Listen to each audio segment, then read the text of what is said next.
सर्वोच्च न्यायालयाने विधानसभा अध्यक्ष राहुल नार्वेकर यांच्याकडे निकालाचा चेंडू दिला। त्यानंतर राहुल नार्वेकर यांनी गेल्या 7 ते 8 महिन्यांपासून यावर सुनावण्या घेतल्या। नागपूरला अधिवेशन झालं। नागपूरच्या अधिवेशनातही सकाळपासून रात्रीपर्यंत या सुनावण्या सुरू होत्या।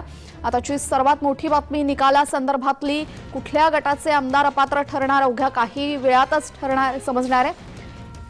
विधानसभेचे अध्यक्ष राहुल नार्वेकर हे निकाल वाचन करतील। या निकालामध्ये शिवसेना आमदार पात्रता प्रकरणी अवघ्या काही क्षणात निकालाचं वाचन सुरू होणार आहे।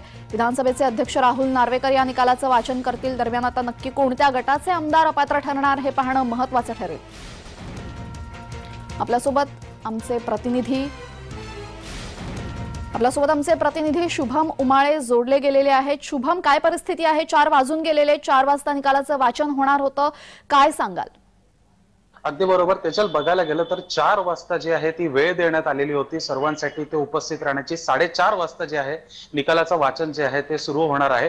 बघायला गेलं तर सर्व वकील जे आहेत ते इथे पोहोचलेले आहेत। सोबतच शिवसेना ठाकरे गटाचे नेते आणि सोबतच शिंदे गटाचे जे नेते आहेत ते इथे पोहोचलेले आहेत। सोबतच बाहेर जे आहे माध्यमांशी संवाद सुद्धा साधत आहेत।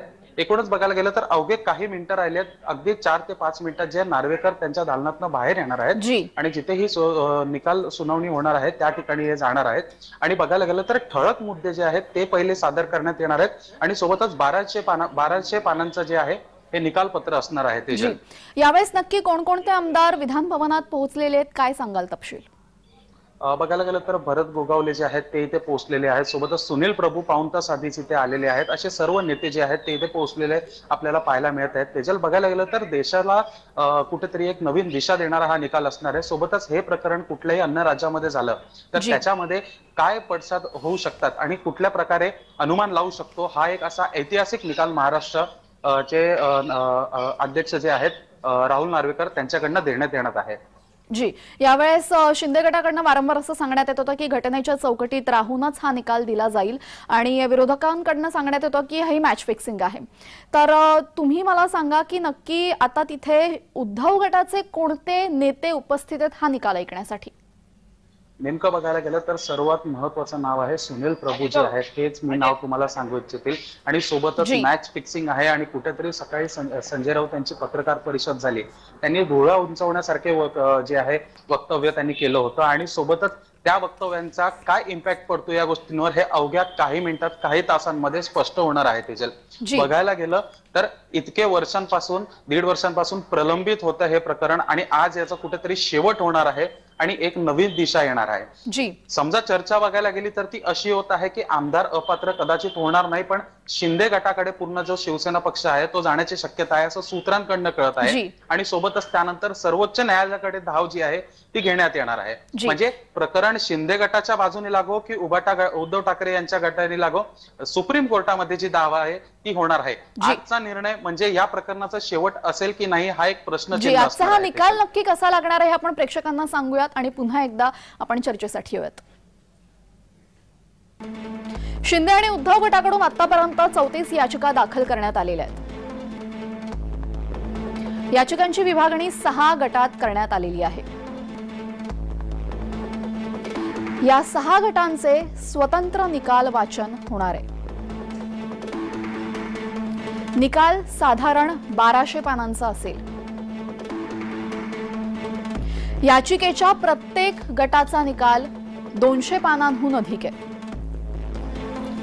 त्यामुळे याचा सारांश नार्वेकर वाचून दाखवतील। निकाल सर्वोच्च न्यायालयाला पाठवण्यात येणार नाहीये। मात्र निकालाचा दोन्हीपैकी एका गटाकडून निकालाला जर आव्हान दिल्यास प्रकरण सर्वोच्च न्यायालयात जाऊ शकतं।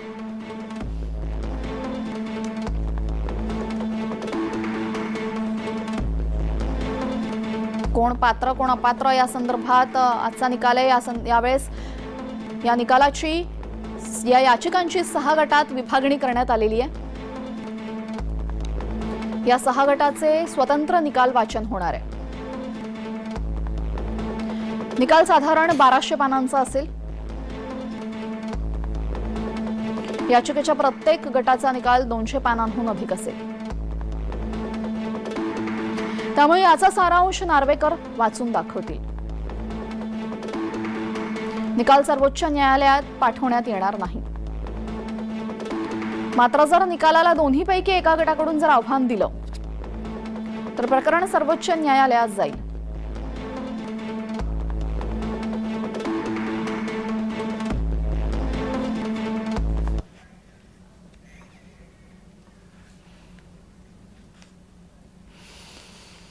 आपल्यासोबत आमचे प्रतिनिधी शुभम जोडले गेले. शुभम, म्हणूनच प्रेक्षकांना सांगितलं की कशा पद्धतीने हा निकाल लागणार आहे. साधारण 1200 पानांचा हा निकाल आहे आणि 1200 पानं प्रॅक्टिकली वाचून दाखवणं शक्य नाही. त्यामुळे सारांश नार्वेकर वाचून दाखवतील. तर साधारण किती वेळ लागेल हा संपूर्ण निकाल वाचून दाखवण्यासाठी? तेजल, अशी चर्चा आहे की 1.5 ते 2 तास जे आहे लागू शकतात आणि ठळक मुद्द्यांची आहेत त्याच्यासाठी 1.5 ते 2 तास लागू शकतात. पण पहिल्या अर्ध्या ते पाऊण तासामध्येच मुख्य मुद्दे जे आहेत, म्हणजे नेमकं या प्रकरणाचं काय, ज्या प्रकरणासाठी 1 वर्ष 8 महिने लागले, ते अगदी अर्ध्या ते पाऊण तासामध्ये जे आहे ते समोर येणार आहे की नेमकं अपात्र कोणाला करण्यात आले आहे की नाही. सोबतच व्हीप जी आहे ती नेमकी कोणाची मान्य असणार आहे, सुनील प्रभू उद्धव गटाची असणार आहे की शिंदे गटाची असणार आहे, असे जे काही प्रमुख ठळक मुद्दे होते ते आपल्याला अर्ध्या तासामध्ये कळतील असं सांगण्यात येत आहे. सोबतच बघायला गेलं तर 4:30 वाजलेले आहेत, 4:33 झालेले आहेत आणि कुठेतरी आता ह्या सुनावणीला सुरुवात होणार आहे, या निकाल सुनावणीला सुरुवात होणार आहे. थेट प्रक्षेपण जे महाराष्ट्रासाठी आणि देशातल्या सर्व नागरिकांसाठी जे आहे विधान भवनाकडनं जे आहे ते करण्यात येत आहे. एक लाईव्ह लिंक सुद्धा आपल्याला देण्यात आलेली आहे. बघायला गेलं तर राहुल नार्वेकर जे आहेत ते आता त्यांच्या दालनातनं निघणार आहेत आणि सोबतच या सुनावणीला सुरुवात होणार आहे. तेजल, ऐतिहासिक असा हा एक निर्णय असणार आहे. तेजल जी जी जी यावेळेस एक महत्वाची बातमी समोर येते. उद्धव गटाच्या नेत्या सुषमा अंधारे यांनी एक महत्वपूर्ण आणि खळबळजनक वक्तव्य केलेलं आहे की अजित पवारांचा राज्याभिषेक होऊ शकतो. या संदर्भात काय सांगाल? नक्की सुषमा अंधारे जे आहेत असे वक्तव्य करत असतात. या आधी सुद्धा त्या कुठल्या पक्षामध्ये होत्यात असे अनेक दावे करण्यात आले होते आणि जेव्हा त्या उभाटा गटामध्ये आल्यात, उद्धव ठाकरेंसोबत आल्यात, तेव्हा त्यांनी अनेक अशी वक्तव्य केली आहेत की ज्याच्यामुळे महाराष्ट्रातील राजकारणातले सर्वांचे डोळे जे आहेत, भुवया ज्या आहेत त्या उंचावलेल्या होत्यात आणि सोबतच त्यांनी आता असं वक्तव्य केलं आहे तर साहजिक आहे की अजित पवार किंवा मग त्यांच्या पक्षातले प्रवक्ते जे आहेत ते याच्यावर वक्तव्य करताना दिसून येतील. तेजल जी, यावेळेस उद्धव गटाच्या या एकमेव नेत्या मला वाटल्या की ज्यांनी हा निकाल आमच्या बाजूने लागणार असं काहीतरी म्हटलेलं आहे. मात्र तुम्ही सांगा की सुषमा अंधारेंचं हे वक्तव्य ज्यावेळेस अजित पवार यांनी सत्तेमध्ये प्रवेश केला त्यावेळेस सुद्धा विरोधकांकडून हेच म्हटलं जात होतं की शिंदे अपात्र ठरणार आहेत आणि त्यामुळे शिंदेंच्या जागी अजित पवारांना बसवायचंय म्हणून हे सगळं गणित मांडण्यात आलेलं आहे. आणि आज पुन्हा एकदा सुषमा अंधारे विरोधक ह्यांनी तेच वक्तव्य केलेलं आहे की अजित पवारांचा राज्याभिषेक होऊ शकतो. त्यामुळे काय जाणवतंय आपल्याला राजकीय वातावरणात? हे बघायला गेलं तर खरंच ही अत्यंत खरी गोष्ट आहे की शिंदे यांच्यावर सर्वांचं म्हणणं होतं की शिंदे अपात्र होऊ शकतात, ही चर्चा सुरू होती. पण जेव्हापासून हे अधिवेशन, हिवाळी अधिवेशन नागपूरचं सुरू झालं तेव्हा कुठेतरी चर्चा बदललेल्या दिसून आल्या. सोबत बघायला गेलं तर आज 10 जानेवारी आणि 30 जानेवारी रोजी राष्ट्रवादी आमदार अपात्रतेची सुनावणी आहे, ती सुद्धा होणार आहे. दोन्ही प्रकरणांमध्ये खूप फरक आहे. ते अजून बोलतात आम्ही पक्ष म्हणून एकच आहोत. इथे तसं नाही. इथे पक्ष जे आहे इलेक्शन कमिशननी शिंदे गटाला दिला होता. पक्ष आणि चिन्ह जे आहे दोन्ही शिंदे गटाकडे आहे आणि सोबतच मेजॉरिटी असं शिंदे गटाचं म्हणणं आहे. पण सुषमा अंधारेंचं असं वक्तव्य करणं कुठेतरी राजकीय दृष्टी कुठेतरी एक आश्चर्याचं असणार आहे. कारण की इकडे आजच्या प्रकरणामध्ये त्यांची एक पॉझिटिव्ह बाजू आपल्याला दिसून येते आणि सोबतच अजित पवारांवर त्यांनी वक्तव्य केलं आहे. म्हणजे कुठेतरी आतून वेगळी काही चुलबुल चालू आहे का असे प्रश्न निर्माण होत आहेत. जी, आताची एक महत्वाची बातमी मी तुम्हाला देते. विधिमंडळाचे सचिव हे दालनात पोहोचलेले आहेत आणि अवघ्या काही क्षणामध्ये नार्वेकर सुद्धा पोहोचतील. त्यामुळे आता निकाल वाचन हे अवघ्या काही क्षणातच सुरू होणार आहे. मात्र तुम्ही सांगा की या निकाल वाचनासाठी आदित्य ठाकरे, उद्धव ठाकरे उपस्थित असणार आहेत का? नाही, आदित्य ठाकरे किंवा उद्धव ठाकरे असं नाही. फक्त त्यांचे जे आमदार आहेत ते इथे उपस्थित राहणार आहेत, प्रवक्ते जे आहेत ते इथे उपस्थित राहणार आहेत.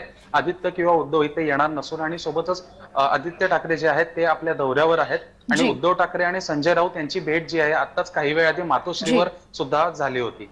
जी जी जी खरं तर हा निकाल लागल्यानंतर राजकारणात मोठी उलथापालथ होऊ शकते, कार्यकर्ते कदाचित काही आक्रमक पाऊल घेऊ शकतात आणि या कारणासाठीच विधानसभा परिसरामध्ये मोठ्या प्रमाणात पोलीस बंदोबस्तही तैनात करण्यात आलेला आहे का?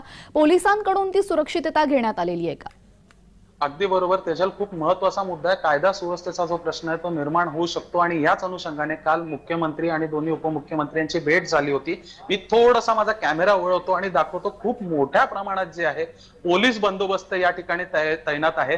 आपण बघू शकतो त्यासाठी प्रसार माध्यमांसाठी तिथे जागा केली आहे, नेत्यांसाठी बोलायला. इथे आपण बघू शकतो की चोख पोलीस बंदोबस्त, म्हणजे प्रत्येक पॉइंटला 6 ते 7 पोलीस जे आहेत ते उभे आहेत आणि सोबतच या साईडला विधान भवनचं मुख्य प्रवेशद्वार आहे. मुख्य प्रवेशद्वारावर 17 ते 18 पोलीस आणि सोबतच 3 पोलीस अधिकारी जे आहेत ते तैनात आहेत.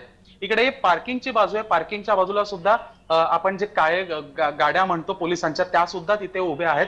7 ते 8 गाड्या ज्या आहेत त्या तिथे उभ्या आहेत आणि पूर्ण पोलीस प्रशासन आणि सोबतच विधानसभेचं जे सुरक्षा कर्मी जे आहेत ते सुद्धा तैनात आहेत आणि सतर्क सुद्धा आहेत.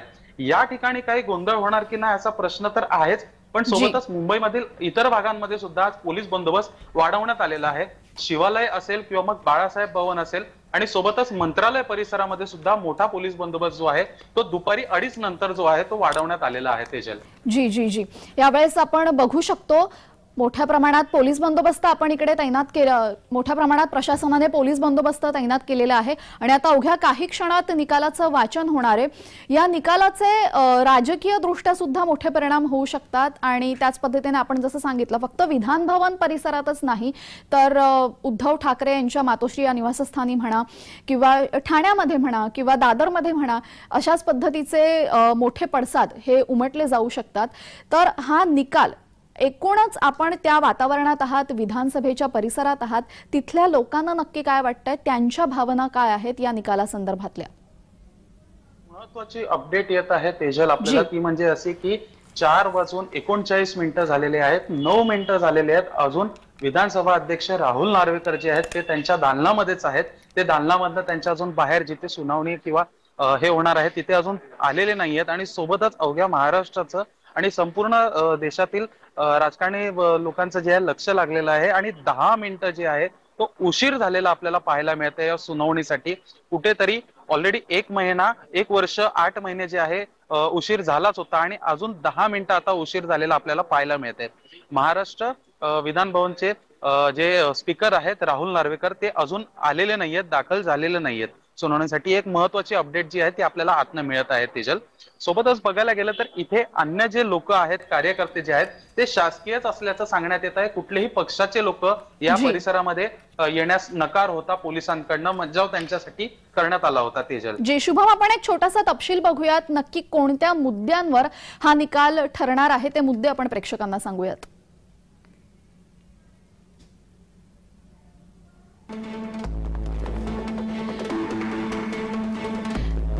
दरम्यान सर्वात आधी आपण बघूयात की कोणत्या आमदारांवर अपात्रतेची टांगती तलवार आहे. स्वतः मुख्यमंत्री एकनाथ शिंदे यांच्यावर अपात्रतेची टांगती तलवार आहे. मंत्री अब्दुल सत्तार यांच्यावर टांगती तलवार आहे. मंत्री संदीपान भुमरे, आमदार संजय शिरसाट,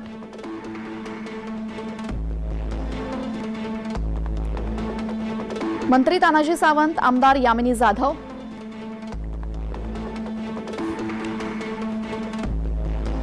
आमदार चिमणराव पाटील, आमदार भरत गोगावले, आमदार लता सोनावणे, आमदार प्रकाश सुर्वे, आमदार बालाजी किणीकर, आमदार अनिल बाबर, आमदार महेश शिंदे, आमदार संजय रायमुलकर, आमदार रमेश बोरणारे, आमदार बालाजी कल्याणकर.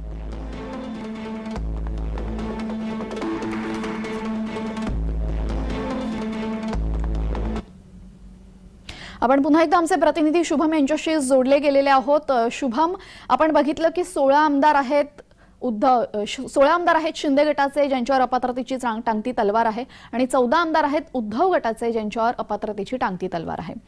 तर आता या 14 आमदारांपैकी साधारण किती आमदार, आपण आकड्यामध्ये सांगा, किती आमदार उपस्थित आहेत आणि या बाजूला शिंदे गटाच्या बाजूला नक्की किती आमदार उपस्थित आहेत?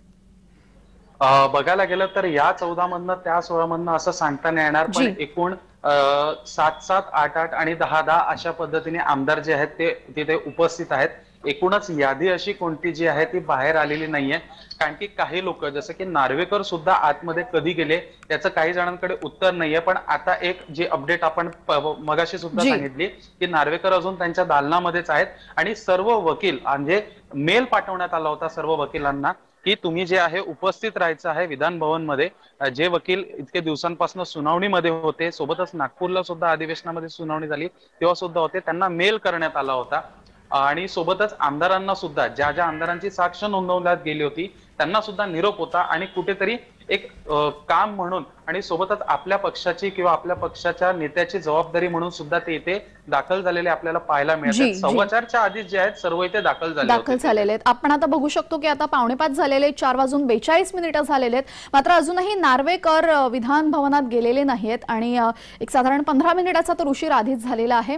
आपण प्रेक्षकांना सांगूयात की या संपूर्ण प्रकरणामध्ये म्हणजे गेल्या 1.5 वर्षापासून जे काही घडतंय त्यामध्ये अशा कोणत्या बाबी नक्की चुकलेल्या आहेत उद्धव गटाकडनं ज्याचा प्रभाव याच्यावर या निकालावर पडू शकतो ते आपण प्रेक्षकांना सांगूयात.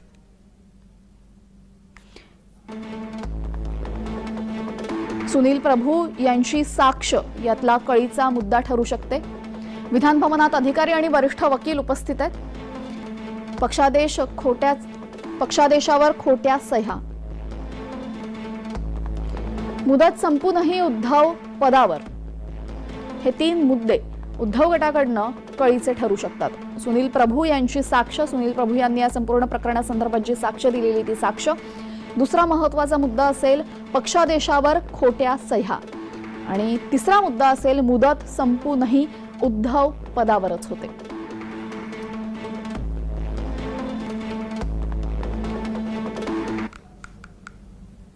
तर उद्धव गटाच्या नक्की काय चुका झालेल्या आहेत या संदर्भात आपण बघितलेलं आहे. सुनील प्रभू यांची साक्ष यामध्ये सगळ्यात महत्त्वाची ठरते. सुनील प्रभू यांची साक्ष गेल्या महिनाभरापासून नोंदवली जात होती. या साक्षीमधले कोणते महत्त्वाचे मुद्दे आपण सांगाल की ज्याचा या आजच्या निकालावर विपरीत परिणाम होऊ शकतो? एक तेजल एक अशी अपडेट येत आहे, आतून अशी एक बातमी समजत आहे की कुठेतरी हा निकाल ठाकरेंच्या विरोधात लागत आहे आणि शिंदेच्या दिशेने जाताना हा निकाल आपल्याला पाहायला मिळणार आहे. सोबतच एक अशी सुद्धा एक चर्चा होती दिवसभर की कोणालाही अपात्र जे आहे करणार नाहीत, पूर्ण पक्ष जो आहे तो देण्यात येणार आहे आणि याचसाठीची आहे सर्वजण आतुरतेने वाट पाहत आहेत. 15 मिनिटं झाली, दिरंगाई झालेली आहे या प्रकरणाला. आणि सोबतच बघायला गेलं तर नार्वेकर हे कुठल्या अशा कामामध्ये व्यस्त आहेत किंवा त्यांचा आतून कोणाशी संपर्क सुरू आहे का असा सुद्धा एक प्रश्न उपस्थित होत आहे. आणि तो संपर्क सुरू असेल तर तो कुठला असेल आणि कोणासोबत असेल हा सुद्धा एक प्रश्न उपस्थित होत आहे. 4:30 वाजता अधिकृतरित्या हे एक शासकीय काम आहे. शासकीय कामांची एक प्रोटोकॉल असतात आणि त्या प्रोटोकॉलमध्ये कुठेतरी अध्यक्ष स्वतःच जे आहेत उशिरा जे आहे ते पोहोचताना आपल्याला दिसत आहे आणि अजून सुरुवात झालेली नाहीये. थेट प्रक्षेपण जे आहे करण्यात येणार होतं त्याचे सुद्धा अजून काही हालचाली दिसून येत नाहीये. मात्र आतमध्ये सर्व आमदार, वकील आणि सोबतच दोन्ही पक्षांचे नेते जे आहेत ते तिथे उपस्थित आहेत आणि ते सुद्धा प्रश्नामध्ये पडलेले आहेत. प्रश्न त्यांना पडलेला आहे की नेमकं नार्वेकर अजून का नाही आलेले आहेत करून. आपण जसं सांगितलं की आपल्यापर्यंत अशी बातमी आलेली आहे, अशी चर्चा आलेली आहे की हा निकाल उद्धव गटाच्या विरोधात आणि शिंदे गटाच्या बाजूने लागू शकतो. मात्र जर याच्या एकूणच विपरीत झालं, उद्धव गटाच्या बाजूने जर हा निकाल लागला तर महाराष्ट्राच्या राजकारणात काय उलथापालथ होऊ शकते हे आपण प्रेक्षकांना दाखवूयात आणि त्यानंतर पुन्हा एकदा आम्ही आपल्याकडे येऊ. शिंदे गट जर अपात्र झाल्यास म्हणजेच उद्धव गटाच्या बाजूने निकाल लागल्यास मुख्यमंत्री एकनाथ शिंदे यांना मुख्यमंत्री पदाचा राजीनामा द्यावा लागेल. मुख्यमंत्र्यांचा राजीनामा हा मंत्रिमंडळाचा राजीनामा असेल. शिंदे विधान परिषदेतून आमदार बनण्याचा मार्ग चाचपडतील. विधान परिषदेचे सदस्य झाल्यास ते पुन्हा मुख्यमंत्री बनू शकतात. कोणत्याही सभागृहाचे सदस्य न बनता शिंदे 6 महिने मुख्यमंत्रीही राहू शकतात. जे आमदार अपात्र ठरतील त्यांच्यावर निवडणूक लढण्यास प्रतिबंध असेल.